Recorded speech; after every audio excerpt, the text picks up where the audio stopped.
हर स्त्री को ये कहानी सुननी चाहिए। सीधा साधा रहन सहन, फैशन से कोसों दूर और उससे भी ज़्यादा उसका सरल और मिलनसार स्वभाव। आज उसका फ़ोन आया था।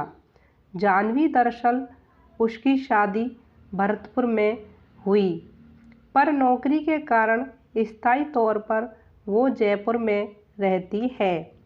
जब समय मिलता है हम जी भर के गप्पे मारते हैं। आज वो अपने पति, बच्चों के बारे में, सास ससुर सभी के बारे में ढेर सारी बातें कर रही थी। तभी मैंने पूछा, नौकरी करती है या नहीं? उस पर वो बोली, पहले नौकरी करती थी पर अब नहीं, मतलब समय ही नहीं मिलता। घर के काम, बच्चों का स्कूल, ट्यूशन, खाना बनाना, घर की साफ सफाई, सास ससुर का ध्यान रखना, उनकी दवाई पानी सब समय से और नियम से देना, ये सब करते करते खुद के लिए समय ही कहाँ मिलता है।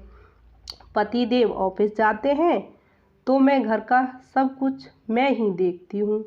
ये सुनकर मैंने कहा, तो खाना बनाने के लिए किसी को रख ले, तुझे उतनी ही मदद हो जाएगी और थोड़ा समय भी मिल जाएगा। जाह्नवी बोली, नहीं नहीं, घर के लोगों की पसंद नहीं आएगा, उन्हें मेरे हाथ का ही खाना पसंद है। सास ससुर के लिए तो कम नमक तेल का खाना बनाना होता है, वो किसी और से नहीं हो पाएगा। मैं ठीक हूँ। और उसने फ़ोन रख दिया। मैं काफ़ी देर तक यही सोचे जा रही थी कि कितना बिजी कर लिया है इसने अपने आप को। ऐसे में कैसे अपने लिए कब और कैसे समय निकालती होगी, क्या पता। उसके बाद काफ़ी दिन बीत गए। जॉब के कारण ना मुझे समय मिला और ना उसका फ़ोन आया। अचानक एक दिन उसका फ़ोन आया। मैंने फ़ोन उठाया तो उसकी जगह उसका पति बोल रहा था और उसने जो बताया उसे सुनकर मेरे पैरों तले ज़मीन खिसक गई। उसने बताया कि 4-5 दिन पहले ही उसकी मृत्यु हो गई है। ये सुनकर मैं निशब्द हो गई। ऐसा कैसे हो सकता है? कल तक जो मेरे साथ बातें कर रही थी वो आज इस दुनिया में नहीं है। अगली सुबह मैं उसके घर गई। वहाँ जाने पर पता चला कि उसे ब्रेन ट्यूमर हो गया था। बस उसे माइग्रेन की शिकायत पहले से ही थी, पर वो सिरदर्द को बड़े हल्के में लिया करती थी और इस बार तो उसने ध्यान ही नहीं दिया। डॉक्टर को दिखाया तो पता चला लास्ट स्टेज थी। 3 महीने अस्पताल में थी पर कुछ नहीं कर पाए। आज वो हमारे बीच में नहीं है। मुझे बुरा भी लग रहा था और पछतावा भी कि मैंने क्यों समय निकाल के उसे फ़ोन नहीं किया। 2 महीने बीत गए थे इस बात को। एक दिन मन में आया कि जाह्नवी के पति को फ़ोन किया।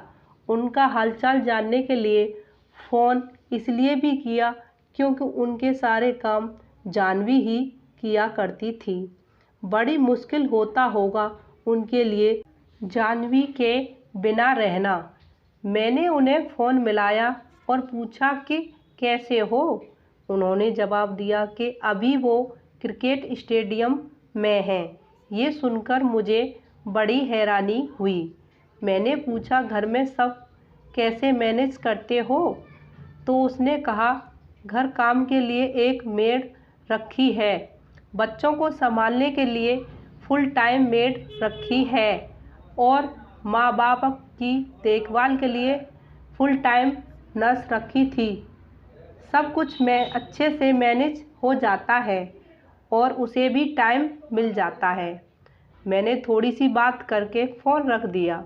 मुझे बड़ी हैरानी हुई, जिस जाह्नवी ने अपना पूरा जीवन घर काम और घर के सदस्यों के लिए बिता दिया, आज वो ना होने पर उसके पति ने हर काम के लिए मेड रख ली है और उसका जीवन आराम से व्यतीत हो रहा है।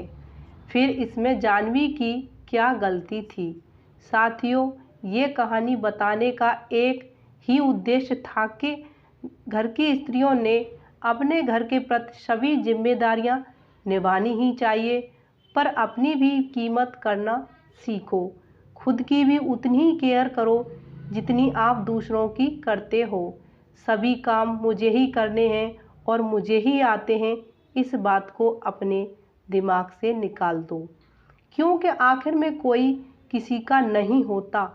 खुद के लिए समय निकालो, खुद को समय दो, क्योंकि गया हुआ समय लौटकर वापस नहीं आता और बाद में हमारे हाथों में भी कुछ नहीं बचता। यदि आपको हमारी ये कहानी अच्छी लगी हो तो प्लीज़ चैनल को लाइक व सब्सक्राइब करें। Thank you.